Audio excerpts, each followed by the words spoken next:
Assalamualaikum warahmatullahi wabarakatuh. Pada presentasi kali ini, saya akan menjelaskan tentang tugas jaringan komunikasi data dari kelompok 1.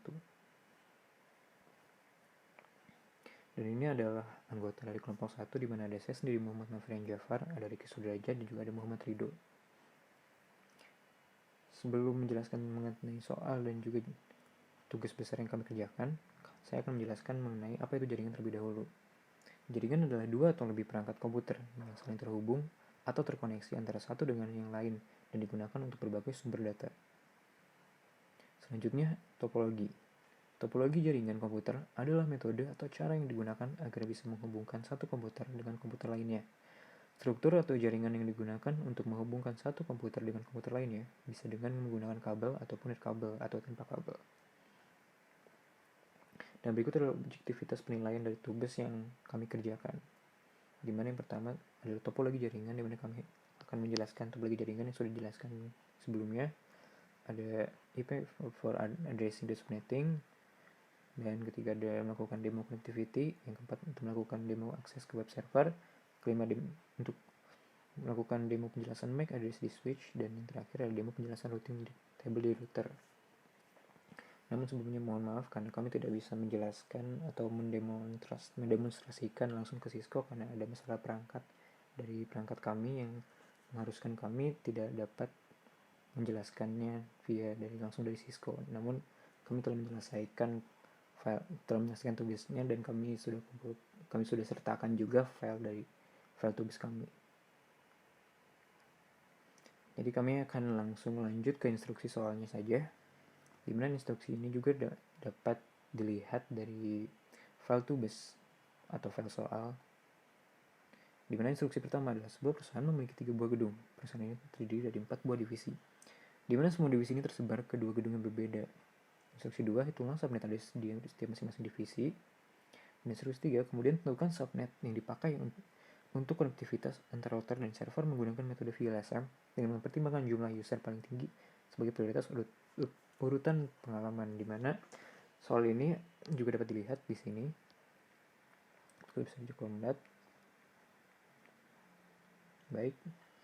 Dan di mana kebutuhan user dari setiap divisi adalah sebagai berikut. Di mana gedung 1 terdiri dari divisi A yang terdiri juga dari 64 PC host, divisi B terdiri dari 28 PC host, divisi C terdiri dari 7 PC host, dan ada di gedung 2 ada divisi D yang terdiri dari 16 PC host.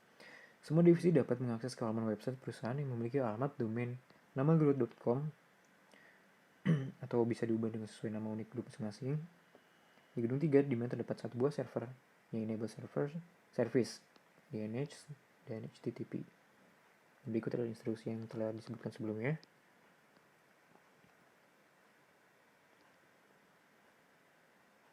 Baik, kembali ke PPT-nya.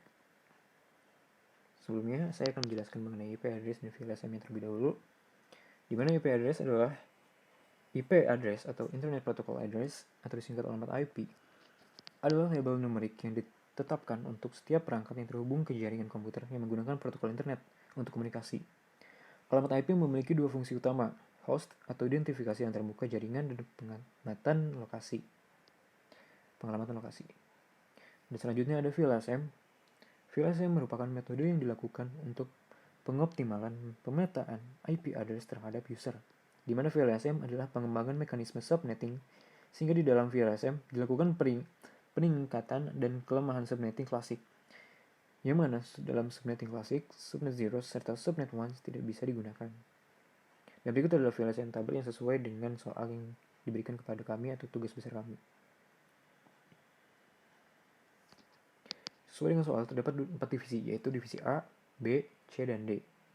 Untuk menentukan prefix sebenarnya mengacu pada subnet mask table yang mengacu dari /44 hingga /24 hingga /27, yang artinya menunjukkan beberapa jumlah perangkat yang dapat terhubung oleh end device. Untuk contohnya divisi D, di mana prefixnya berjumlah 16 dan akan memakai mask table /27, memiliki usable host 30 pada subnet mask. Jika hostnya terlalu besar akan terjadi useless IP atau host akan terbuang dengan sia-sia. Kita juga akan mengikuti subnet mask dari /27 yaitu 255 1.255.255.224 dan broadcastnya menggunakan IP terakhir dari jaringan di divisi D, di mana adalah 192.168.1.192 dan sesuai juga dengan divisi-divisi lainnya. Untuk penerapan host, prefix, network address, subnet, broadcast, dan usable IP.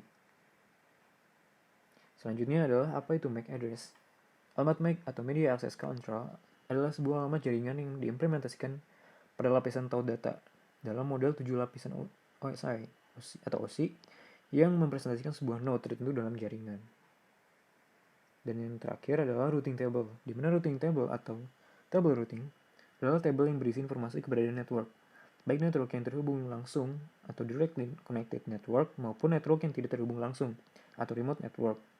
Tabel ini juga berisi informasi bagaimana cara router tersebut mencapai suatu network. Tabel routing ini sangat penting karena digunakan router sebagai pedoman untuk mengirim setiap paket data yang diterimanya. Informasi dalam tabel routing berupa baris-baris network address yang disebut entry route. Baik, saya akan beralih pada pengisian dari tugas besar kami di sini.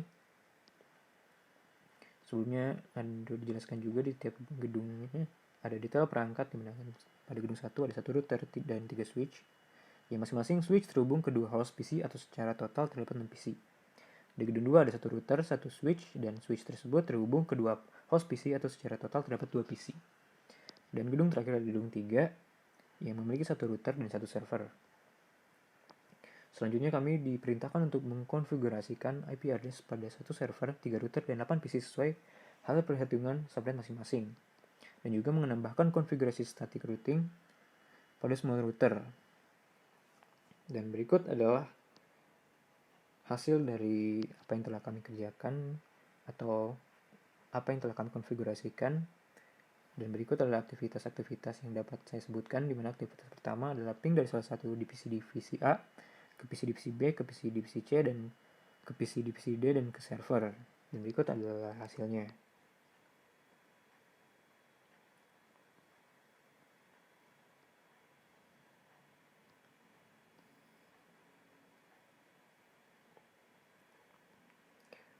Berikutnya ping dari salah satu PC divisi B ke PC divisi A, ke PC divisi C, ke PC divisi D, dan ke server.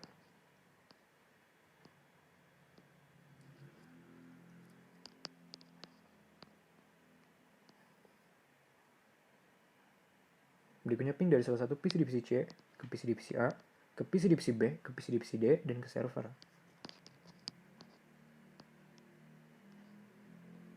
Berikutnya ping dari salah satu PC divisi D ke PC divisi A, ke PC divisi B, ke PC divisi C, dan ke server.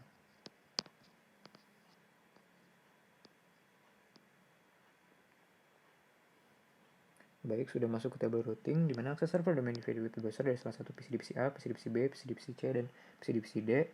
Lalu ada routing table router gedung 1 dan juga gedung 2.